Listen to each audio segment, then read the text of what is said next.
మీరు విన్నారు కదా ఆమెకి ఒక ఆలోచన ఉంది, ఏది మొత్తం ఒకటే ఎలా వెళ్ళాలి, దైనందిక కార్యకలాపాలు, దైవానికి సంబంధించిన కార్యకలాపాలు ఈ విధంగా ఉన్నాయి.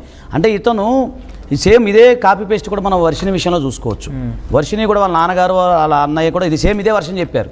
ఆ వర్షిని కూడా చిన్నప్పటి నుంచి దైవభక్తి ఎక్కువ, సో దైవంలో ఏదో మమేకం అవ్వాలని చెప్పేసి గతంలో కూడా ఇలా సాధు సన్యాసుల్ని కలవటం అని చెప్పి, అంటే ఇతను రాక మునుపు. సో ఈ విధంగా ఉన్నప్పుడు అక్కడ మంగళగిరి దగ్గర ఇతను ధర్నా చేశాడు కదా ఆ రోజు.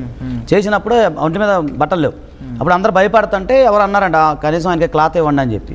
ఈ అమ్మాయి ఒక్కతే భయపడకుండా, ఆమె కరాటే కూడా వచ్చింది వాళ్ళ నాన్నగారు చెప్పిన విషయం చెప్తాను వర్షినికి. సో భయపడకుండా ఒక డేర్కి వెళ్ళి ఆమెకి క్లాత్ ఇచ్చారంట.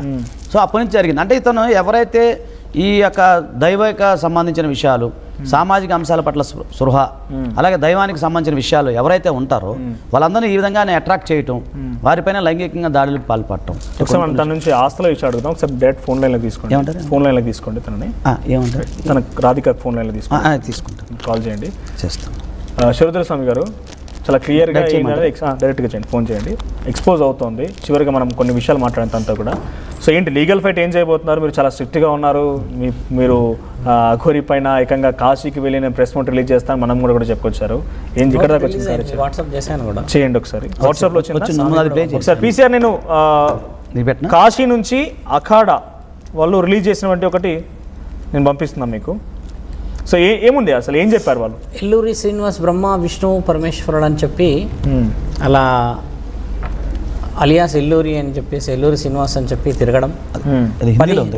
15 అఖాడాలకు సంబంధించిన వాళ్ళందరూ కూడా నిర్ణయం తీసేసుకొని ఇప్పుడు వాళ్ళు తణుకు నుంచి ఉప ముఖ్యమంత్రి రాజేష్నాథ్ అఘోరా గారు అక్కడ కాశీలో ఒక లెటరు స్టాంప్ వేసే సిగ్నేచర్, ఇక్కడ ఈయన గారి విషయంలో స్టాంప్ వేసి సిగ్నేచర్, మ్యాటర్ అంతా రాసేసి సనాతన ధర్మం పేరిట జరుగుతున్న ఇలాంటి విషయ వివరణలో జాగ్రత్త పడాల్సిన అవసరం ఉన్నది.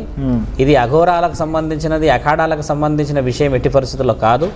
వ్యక్తిగతంగా వచ్చాడు ఆయన పేరు, తర్వాత జెండర్ అన్న డిస్కషన్ రావడం, ఈ విషయమైన వివరణ ఉన్నది అని చెప్పి రాసి ఉంచారు. మీరు ఏంటంటే రాజేష్నాథ్ అఘోరా గారితో మాట్లాడాల్సిన అవసరం కూడా ఉంది. నేను కనెక్ట్ చేసి ఇస్తాను స్వామి గారితో. మీరు కొన్ని ప్రశ్నలు ఇది అయిపోయినాక మీరు మాట్లాడతారా?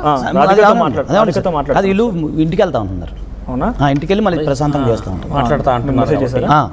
అదే రామ్ గారు చెప్పారు, గోయింగ్ టు హోమ్ అని పెట్టారు. ఒకసారి మనం తణుకులో ఉన్నటువంటి రాజేష్నాథ్ అఘోరా మీరు ఎవరు? అవును, మీకు అఘోరాలకు సంబంధం ఏమిటి? అసలు మీరు ఏమనదలుచుకున్నారు?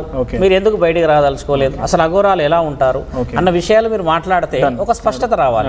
ఎందుకంటే ఇప్పుడు మేమే ఏదో వచ్చేసేసి కూర్చొని ఆజాద్ గారు ఏదో కానీ కాకుండా వాళ్ళ దగ్గర నుంచి సమాధానం కూడా సమాజానికి చాలా అవసరం కదా స్వామి. ఇన్ఫాక్ట్ చివరి నిమిషంలో తన పైన కూడా అనేక సంచలన ఆరోపణలు చేసింది రాజేష్నాథ్ అఘోరా. చాలా చేసింది స్వామి. నేను ఆర్టీవీ అధికారికి ఇస్తున్నాను, అది జర్నలిస్ట్ గారికి మాట్లాడండి. లైవ్లో ఉన్నాను చెప్పాను. లైవ్లో ఉన్నాం చెప్పాను. మీరు ఏదైనా రాజేష్నాథ్ అఘోరి గారు నమస్తే అండి. నా పేరు మనోజ్ అండి. నా వాయిస్ వినిపిస్తుందా మీకు? ఓకేనా? వినిపిస్తుందండి, క్లియర్గా ఉంది. రైట్. రాజేష్నాథ్ అఘోరి పీసీఆర్ ఫోన్ లైన్లో. రైట్. ఏంటండి అఘోరి ఇప్పుడు సెన్సేషన్ లేపుతుంది, ఇప్పుడు తన అఘోరి అని పిలవచ్చా? అఘోరి అయితే నేను అఘోరి అని పిలుద్దాను కదండి. ఓకే, ఇప్పుడు తను ఏమని పిలవాలి? చెప్పినప్పుడు కూడా నేను అఘోరి కాదు, నాకు చదువు కూడా కాదు అని చెప్పా. ఓకే, ఆయన శ్రీనివాస్ కదండి, శ్రీనివాస్ అని పిలవండి. ఓకే, శ్రీనివాస్ ఇప్పుడు అఘోరి అని సంబోధించకూడదు ఇక్కడ నుంచి.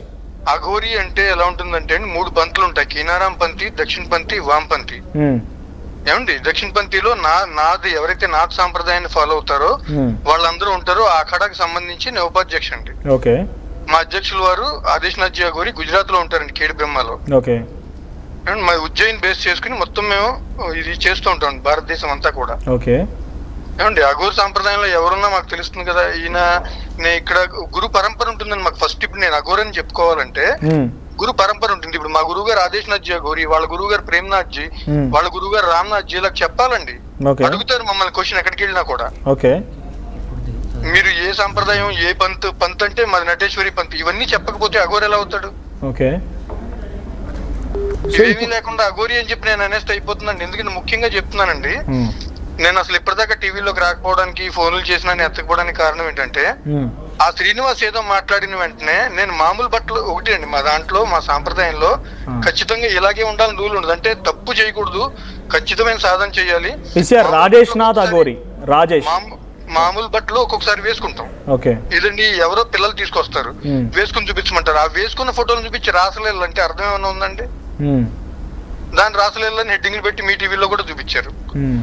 దానివల్ల ఏమైందండి? పూర్తి భారతదేశంలో ఎంతమంది శిష్యులను తయారు చేసి ప్రతిసారి ప్రతి చోట అన్నదానాలు చేస్తూ ఎక్కడైనా ధర్మానికి చిన్న ఇబ్బంది కలిగినా వెళ్ళి పోరాడుతూ ఎన్నున్నాయి. ఇప్పుడు పంపిస్తాను, మీకు టెలికాస్ట్ చేస్తారా ఎన్ని చేసామో? డెఫినెట్ గా పంపించండి.